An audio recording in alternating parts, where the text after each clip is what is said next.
Welcome back in one of the Bears Travel Plays YouTube channel. Today is Tuesday, November 26th, and I'm back with a monster Tuesday night slate. We have a doubleheader of top 10 matchups to look at, starting with Kansas going up against Duke. Then we have Alabama going up against Houston.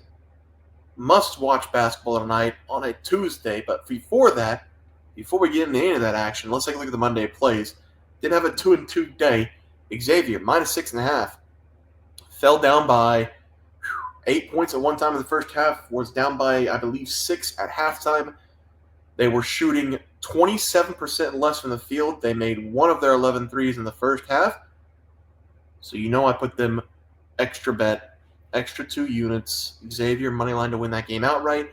Not only did they win the game outright, they did cover the spread. So that was a very, very good money line bet and Xavier minus 6.5. I'm glad they came back and won. Also, I will say something after this Auburn game because they were down by 17 points or 18 points at the half. They were shooting 20% less than Iowa State. They were not making any shots. Iowa State was making everything. Another money line bet on Auburn went outright, and Johnny Broom tips it in for the game winner. So, I should have said this before, but there is the law of averages. I'm sure everybody knows about it. The law of averages, whenever you're watching college basketball specifically, NBA, you can't really do this because they're NBA players, but college basketball, your team, shots made over shots missed, that gives you percentage. If that percentage is greater than or equal to 15% of the opposing team, you take the law of averages bet, which means you either take the spread, second half spread, or you take the team money line depending on how close the game is. Auburn, I probably should have took the spread. I thought they could still win the game. I was watching the game. They looked horrible. Iowa State looked fantastic.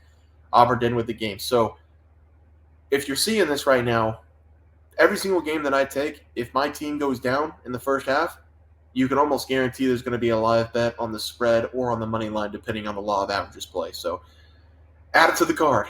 Every single time you see it, add it to the card. Johnny did score 21 points, over 18.5 was the play. Ryan Conway was a big part of Xavier coming back in the second half, only scored 14 points in the game, though, so that one did not hit. So a 2-2 day as the place. We will take a 2-2 day. Better than what it was going to be. It was going to be 0-4. Both of the teams came back. Johnny had a good second half. So that was the plays on Monday. Let's take a look at the play for Tuesday to start. Kansas going up against the Duke Blue Devils. Duke's projected to win this game according to ESPN. They are projected to beat the number 1 team in the nation, Kansas. I don't see that happening, and for that reason, I'm going to take the Jayhawks on the money line. I'm not seeing where Duke is able to win this game. I think Kansas is by far the best team in the nation. Duke does run 4 guards on the floor, usually at the same time. They only have a couple big guys this season that are playing about 15 minutes per game. They actually only have 2 total guys combined playing 33 minutes. So typically, Duke is not going to have a guy above 6'7" who can guard down low. And I know that I give Hunter Dickinson a lot of crap, and I'm going to take him as my player prop today, but this is the exact reason you cannot have Duke running a 4-guard system. We saw this going up against Michigan State. They tried this tactic on Kansas. Look how that worked out. Dickinson had 30 points in that game. Obviously, Duke has the best player on the floor, Cooper Flagg. I do think he's going to have a huge impact, which is why I'm going to take my other player prop. But whenever you take a look at the Kansas Jayhawks, Hunter Dickinson, Harris, Zeke Mayo, Rylan Griffin, KJ Adams, AJ Storr, David Cole. They've got players on the floor, on the bench, who last season were averaging 18-plus points per game. Every single one of these players on this roster has scored 20 points per game. They're the best roster in the NCAA. I'm a Kansas fan. I've been a Kansas fan for a while, and usually I'm brutally honest about it. I know if they've got a shot to win the title. I know when they have no shot to win the title. If they don't win the title this season, I think that's a disappointment. This is the best team I've ever seen in the NCAA, besides maybe that Duke team with R.J. Barrett, Zion, and Cam. But other than that, this Kansas team's amazing. Duke did not play well going up against Kentucky, especially to start that game. They were able to battle their way back, but they still lost. Kansas can play physical defense just like Duke, so I don't see Duke beating Kansas Jayhawks here. Kansas can score more points. Duke at times have been cold from the field unless Cooper Flagg goes for 30-plus. I'm taking Kansas on the money line as the play here. For the next play, we're going to be looking at Houston going up against Alabama. Another top 10 matchup on Tuesday night. I wish this was on Wednesday night because we could just soak it all in. Nothing to do on Thursday for Thanksgiving except going to the relative's house and eating some turkey. But this is another top 10 game. The number 9 team in the nation, Houston, going up against the 7th-ranked team, Alabama. That might be switched around. I'm actually pretty sure it is. I think Alabama's 9, Houston is 7. But do you remember when I talked about Virginia when they were going up against Tennessee? You don't want to be that guy who takes Virginia because they do play great defense, but they can't score. And that's exactly what happened. Virginia, they played great defense. Tennessee didn't score a lot of points, but they still covered the 12.5. In this game, we have defense going up against offense once again. The only difference is Houston and Virginia are nothing alike. Houston can score 80 points per game. Alabama's been a little bit off to start the season, mainly because Mark Sears hasn't been shooting well this year.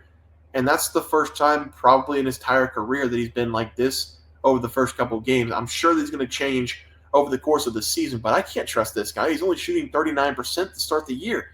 Everybody else for Alabama has been picking him up a little bit, but this Alabama team has not been playing Alabama-like basketball. Grant Nelson has been amazing to start the season, but I just don't know if he can carry this team. Alabama scoring 89 points per game. That's great for them. Houston scoring 84.3 points per game, and they're one of the top defensive units in the nation. I would put them at number 1. They did have a pretty good game going up against Auburn, but I just think Auburn's a very, very good team. I really think Auburn, even with that performance against Iowa State, they were down by 18 points in the half. I think Auburn's fantastic. I think they're a top 10 team for the entire season. Houston, that was their only loss of the year. Houston has scoring all over the court. They have defense all over the court. They have offense all over the court. If Alabama does not run the fast break, if Alabama doesn't get up and run, Houston can win this game by 20 plus. Alabama has to get out in fast breaks. If they let Houston set up any sort of defense, this is going to be a double-digit win for Houston. I'm taking Houston against the spread. I'm assuming it's going to be 4 to 7 points because they are a pretty heavy favorite on the ESPN predictor. 67% chance to win this game, so probably 4 to 7 points as the play there. I think Houston. I think Houston's going to kill them, especially if Alabama doesn't run. And Houston's been pretty good at stopping fast breaks, so this one could get ugly. I know it's a top 10 battle, but I think Houston might dominate them. But let's go with the player props. We're going to start with the Kansas Jayhawks going up against Duke. I do think Kansas holds the advantage down low, and that's why I'm taking Dickinson over his total points. I've been on record saying that I hate Hunter. He's a liability out there, especially on the defensive side most of the time. I do think against teams like Houston or teams like Auburn, who not only play great defense, but they have size, that is where he's going to get dominated. But you will not see Hunter have bad games going up against undersized teams. He already did this going up against Michigan State. He scored 30 points in that game. I really don't like Hunter Dickinson. He doesn't play very well. He got paid way too much money to come to Kansas. He's one of the worst players, I think, on the team. But he's 7 foot tall, and he's got a really nice little hook shot. He's got a nice 12-foot push jumper in the paint. He's got a small bag. He's got a small bag. He doesn't have a big bag, but sometimes a small bag's just fine in a game like this where he's got 5 inches of advantage down low. But we've seen Hunter Dickinson play undersized teams, and it just doesn't go well for the other team. I think Kansas will play through Hunter in this game as well. I think Duke is going to be in big trouble if they don't have a couple big guys on the floor at the same time. So the first play of the day is going to be Hunter over his total points. And for the last play of the day, I'm going to break down Cooper Flagg. I don't really have to break him down. I've given him out 3 times. He's hit his over all 3 times. Last game, player prop came out at 16.5. Anytime you see Cooper Flagg under 20 points going up against the top 25 team, you might as well take it. It's basically free money. I'm talking about teams that have a legitimate chance to beat Duke. I'm not talking about teams that are just going to go to Duke. They get paid to go to Duke to play because Cooper Flagg has shown that he will take his foot off the gas. He's going to let his other teammates beat those teams that have no chance of beating Duke. But whenever we see a top 25 team come into the building, we have seen Cooper Flagg take over twice. He has shot 20-plus times in both games. He scored 20-plus points in both games going up against Kentucky and Arizona. This is not a coincidence. This is what you call a pattern. Whenever a team is playing Duke, who can threaten Duke, Cooper Flagg gets aggressive. That's why they paid him all that money to go to Duke. That's why he's going to be the number 1 pick in the NBA draft. He can drop 30-plus points in this game. This is one of the best players in the country. I will be taking Cooper Flagg once again over his total points. If history repeats itself, we're going to see this come out at 16.5. It will be my biggest bet of the day if it comes out at 16.5 as the final play. Let's go over the recap graphic. We're going to be taking Kansas on the money line. Houston against the spread again. Probably -4 to -7 as that play.